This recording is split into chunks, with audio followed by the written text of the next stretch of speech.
이렇게도 만나게 되네요. 안녕하세요. 세계적 리더의 빛나는 스피치 비법에 대해서 강의를 하게 된 화성시 미디어센터 김진희 강사라고 합니다. 4회차 동안 20분씩 강의를 진행하게 될 텐데요. 사실은 이 주제는 올 초에 우리가 오프라인 강의를 통해서 함께 하려 했던 내용입니다. 연기되고 또 연기가 되다가 어쩔 수 없이 취소할 수밖에 없었는데요. 그 아쉬움을 달래고자 마스TV 구독자분들과 함께 교감하고자 수업을 진행하게 되었고요.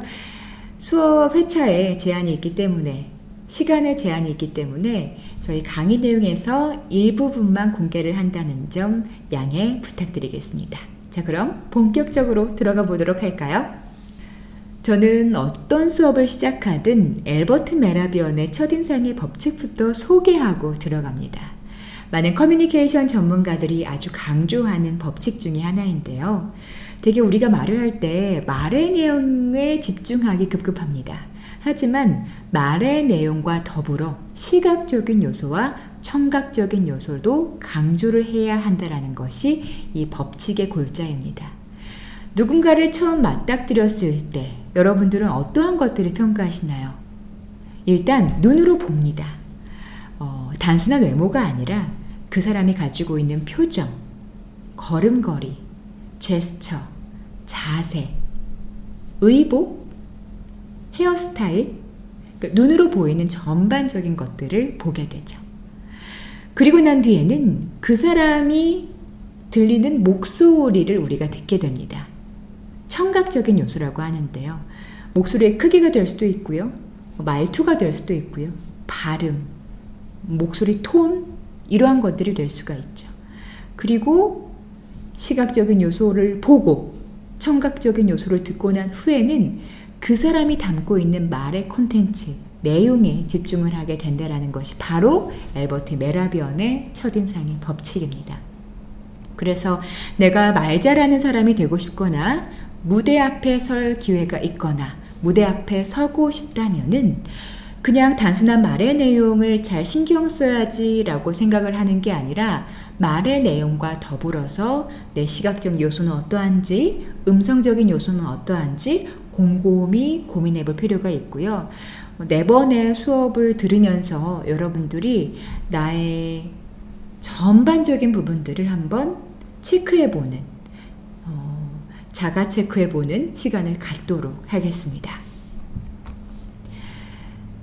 일단 말하기 습관부터 한번 체크를 해보도록 할게요. 그리고 제가 시각적인 요소, 청각적인 요소, 그리고 음성적인 요소, 내용적인 요소까지 계속해서 여러분들께 중요한 부분들을 알려드리도록 하겠습니다.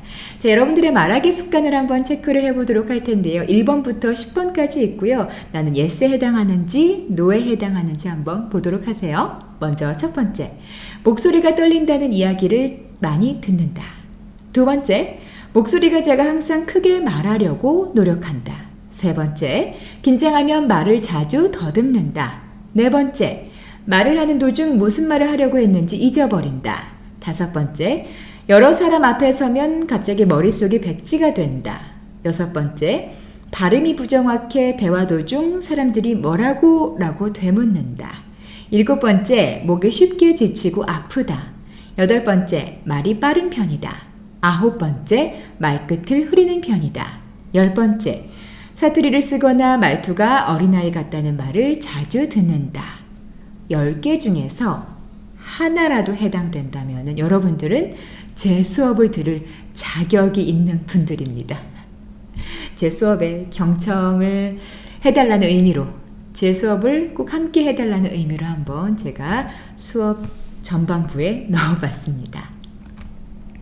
그래서 이 시간 동안 내가 드라마틱한 변화를 이루어야겠다라는 생각보다는 내 말할 때의 모습, 내 말할 때의 목소리, 그리고 말할 때 내 말의 내용을 한번 전반적으로 점검해보는 좀 유익하고 알찬 시간이 되었으면 좋겠다 하는 바람이 있습니다. 그러면 우리가 좋은 목소리의 3가지의 요소를 이 시간에는 한번 알아볼까 하는데요. 여러분들의 목소리는 어떤가요? 듣기 썩 그럴듯한가요? 괜찮은가요? 좋은 목소리를 갖고 있으신가요? 지금 제 질문에 갸우뚱하고 계신가요? 사실 이러한 질문을 제가 오프라인 강의장에서 늘 끊임없이 합니다. 근데 많은 분들이 대답을 못 하세요. 차라리 그냥 아니요? 아닌 것 같은데요? 라고 얘기를 하시면 후련할 텐데 내 목소리는 어떠했지? 내 목소리는 괜찮은가? 지금까지도 신경을 써보지 않았고 그리고 내 목소리가 좋은지 안 좋은지 본인 자체가 판단이 안 된다라고 얘기를 하시는 분들이 상당히 많으신데요. 이 세 가지 요소가 해당이 됐을 때, 이 세 가지 요소를 잘 지키고 있을 때 그분은 목소리가 좋은 사람이라고 본인 스스로 자부하셔도 되겠습니다. 자, 그러면은 청중을 매료시킬 때 가장 필요한 목소리의 3요소를 한번 우리가 지금부터 알아볼 수 있도록 할 텐데요. 아까 말씀드렸던 엘버트 메라비언의 첫인상의 법칙에서 청각적인 요소에 해당하는 내용들이겠죠. 저는 그리고 여러분들과 수업을 진행하면서 그냥 재미 위주의 수업이라기보다는 제 수업을 통해서 알아가는 부분들이 분명히 있으면 좋겠다라는 바람이 있거든요. 제 첫 번째 회차의 이 수업 시간에는 목소리의 3요소를 조금 기억을 하시면 좋을 것 같아요.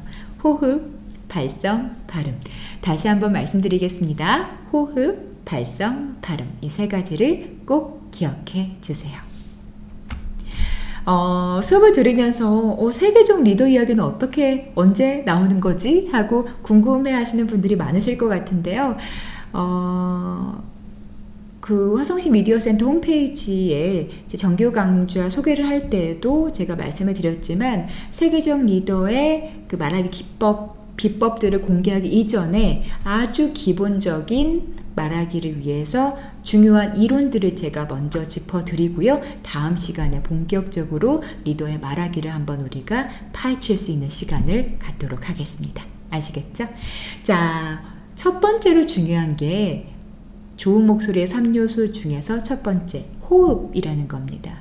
호흡이라는 것은 우리가 힘 있는 소리를 낼 수가 있는 건데요. 목에 힘을 준다라는 게 아니라, 그러니까 소리가 좋은 힘, 그러니까 힘이 좋은 소리가 되겠죠. 힘이 있는 소리, 아주 웅장한 소리, 심지가 굳은 소리를 만들기 위해서 되게 중요한 게 바로 호흡이라고 할 수가 있고요. 많이들 들어보셨을 거예요. 복식 호흡이 가장 중요하다라고 할 수가 있겠습니다. 기본 원리는 그거예요. 우리가 잘못하고 있는 흉식 호흡은 코로 숨을 들이쉬면서 가슴과 어깨가 올라가고 입으로 내뱉으면서 가슴과 어깨가 내려가지만 우리가 제대로 해야 하는 복식 호흡은 코로 숨을 들이쉬면서 배에 살짝 힘이 들어가고 입을 내뱉으면서 배가 들어간다.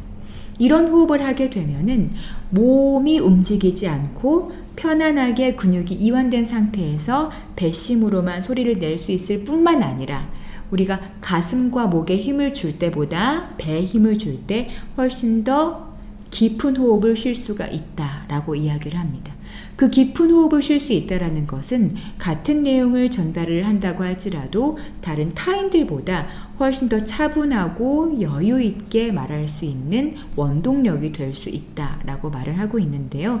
원리는 아주 간단하고 들으면 이해가 바로 되는 내용이지만 사실 여러분들이 이 복식 호흡을 지켜가면서 말을 하는 분들이 상당히 많지 않습니다.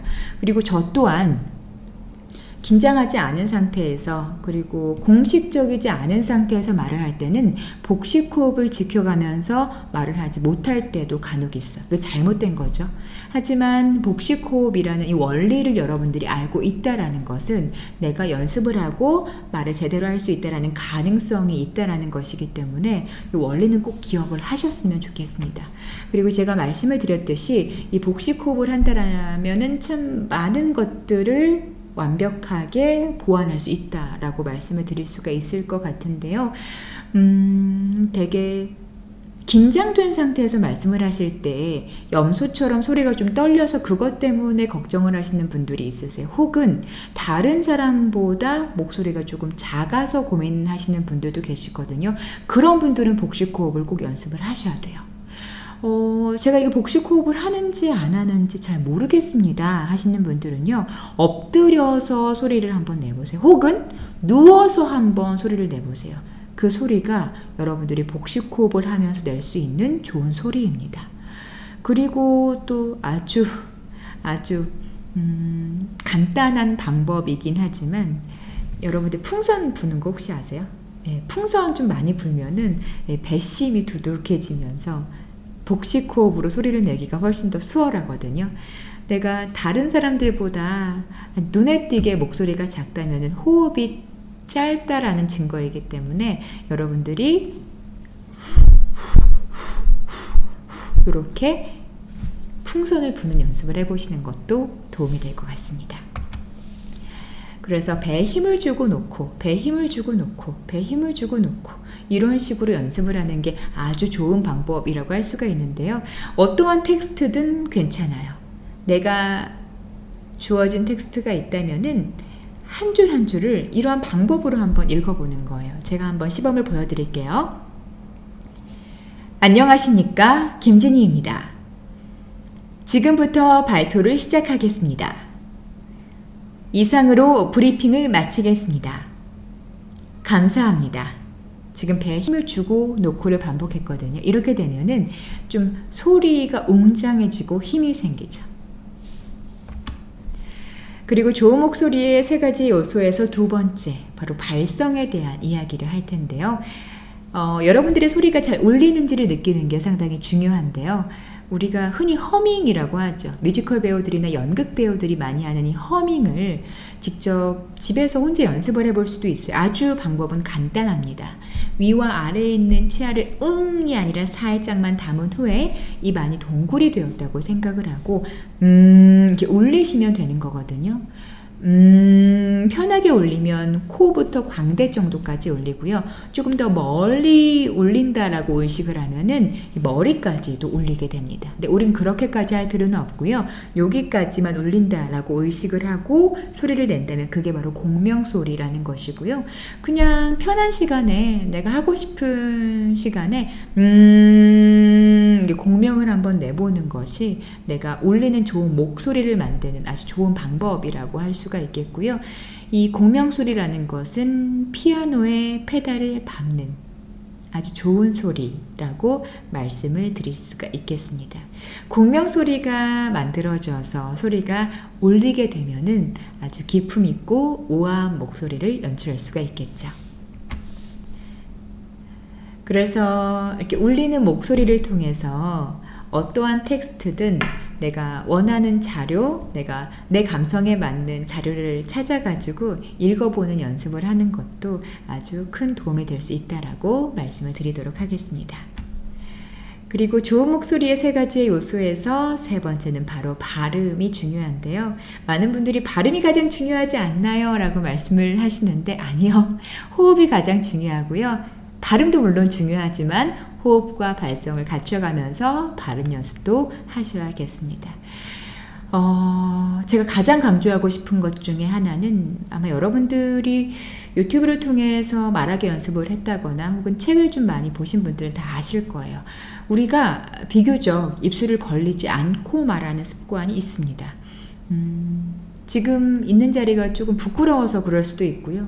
그냥 습관적으로 입술을 벌리지 않고 복화술하듯 말을 하는 분들이 되게 많으시기 때문에 입술이 벌어지지 않아서 발음이 뭉개지거나 안 되는 분들이 되게 많습니다. 그래서 보면은 제가 원래 발음이 안 되는데요. 제가 원래 발음이 안 좋아서요. 라고 말씀을 하시지만 보면은 원래 안 좋았기 때문에 안 된다기보다는 습관이 잘못 들여져서 그런 경우가 거의 대부분이더라고요. 그래서 여러분들께 말씀을 드리고 싶은 것 중에 하나가 입술을 제발 크게 벌려서 발음을 하라 라고 말씀을 드리고 싶고요. 발음 중에서도 특히나 모음을 조금 신경 쓰시는 게 좋겠다 라고도 말씀드리고 싶고요. 또 하나 더 제가 말씀을 드리자면은 와, 왜, 위 이런 이중 모음에도 신경을 써라 라고 말씀을 드리고 싶습니다. 요 정도로만 제가 말씀을 드리도록 할게요. 이렇게 이중 모음을 연습할 수 있는 자료도 여러분들이 시중에 나와 있는 책이나 혹은 인터넷을 검색하게 되면은 많은 것들이 있습니다. 그 자료를 찾아가지고 연습을 하시면 될 것 같아요. 지금 이 자료 살짝 일시정지를 누르고 연습을 하셔도 좋겠고요. 그래서 입술을 크게 벌려서 한번 이 원고를 읽어볼 수 있도록 할 텐데요. 저랑 한 줄 한 줄 한번 따라해 볼 수 있도록 할게요. 여러분들과 함께 읽어본다라는 의미로 한번 읽어보도록 하겠습니다. 땡땡땡은 여러분들의 이름을 넣어주시면 되겠습니다. 안녕하십니까, 김진희입니다. 첫 번째 소식입니다. 서울시청의 쇠창살이 3층의 뒷창살은 홑겹창살로, 3층의 앞창살은 겹홑창살로, 3층의 옆창살은 쌍창살로 보안을 철저히 유지하도록 바뀐다고 합니다. 뉴스를 마치겠습니다. 고맙습니다. 이렇게 읽어주시면 되는 거예요. 발음에 대한 아주 깊은, 아주 자세한 내용은 제가 오프라인 수업에서 우리 수강생들을 위해서 그분들에게만 공개하도록 하겠습니다. 근데 그것만 기억하셔도 사실 발음이 많이 좋아질 거예요. 입술을 크게 벌리는 것, 모음을 신경 쓰는 것, 특히 이중 모음을 신경 쓰는 것 꼭 기억하세요. 마지막으로 좋은 목소리의 3요소 호흡, 발성, 발음에 대한 이야기를 하면서 미소, 더불어 표정에 대한 이야기를 하면서 마무리를 짓도록 하겠습니다. 되게 많은 분들이 보면은 표정 없이 말씀을 하시거나 발표를 하시는 분들이 많으세요. 그러면서 저에게 푸념을 하시죠. 저는 자연스럽게 말하는 게 너무나도 어려워요. 그것은 내 표정이 자연스럽지 않기 때문에 생긴 문제거든요. 그래서 어떤 텍스트, 대본이 있거나 내가 말할 내용이 있을 때 그것을 복잡하게 분석하기보다는 내가 내용을 잘 이해했다라는 전제하에서 어떠한 표정을 담아 표현을 하면 좋을지 말하기 전에 고민을 해보시는 게 되게 중요합니다. 그러니까 내 표정에 희로애락이 담기면 참 좋겠죠. 그 중에서도 가장 중요한 건 저는 살짝 웃는 미소라고 말씀을 드리고 싶은데요. 되게 방송을 진행하거나 강의를 하시는 분들의 목소리를 귀를 기울여서 눈을 감고 들어봤을 때 따뜻하다, 따스한 감성이 묻어나온다 라는 생각이 많이 듭니다. 그런 이유 중에 가장 큰 이유 중 하나는 그분들은 웃어가면서 말씀을 하시기 때문에 그런 거거든요. 근데 막상 웃으면서 말을 하려고 하다 보면은 경련이 일어요. 근육이 딱 굳어있기 때문에. 근데 보면은 환하게 웃어가면서 말씀을 잘 하시는 분들은 되게 원래도 표정이 밝은 분들이 많습니다. 지금 이렇게 제가 강조하는 가장 큰 이유가 뭘까요? 제 수업을 들으셨으니까 여러분들은 어떠한 말하기를 하든 기분 좋은 분위기를 위해서, 호감 가는 나의 모습을 위해서, 그 분위기를 잘 만들기 위해서 환하게 웃어가면서 말하는 연습을 일상 속에서 해보시면 어떨까? 제가 강력하게 추천을 해드리도록 하겠습니다. 오늘은 앨버트 메라비언의 첫인상의 법칙을 이야기를 하면서 내가 가지고 있는 시각적인 요소와 음성적인 요소와 그리고 말의 내용을 신경을 써야 한다라고 말씀을 드렸고요. 그리고 좋은 목소리의 세 가지의 요소, 호흡과 발성과 발음에 대한 이야기를 드렸고요. 마지막으로는 그 무엇보다도 중요한 미소를 띤 표정이 얼마나 중요한지도 말씀을 드렸습니다. 이 세 가지 요소, 과연 내가 잘 갖추고 있는지 곰곰이 고민해 보시고요. 갖추고 있지 않다면 일상 속에서 누군가와 함께 소통하거나 대화할 때 여러분들이 이 세 가지를 좀 기억을 해주시면 좋겠습니다. 다음 시간에 본격적으로 세계적 리더들은 어떠한 말하기 비법을 가지고 소통을 하고 연설을 하고 교감을 하는지 한번 수업을 진행해 보도록 하겠습니다. 여기까지 우리 다음 시간에 만나도록 할게요.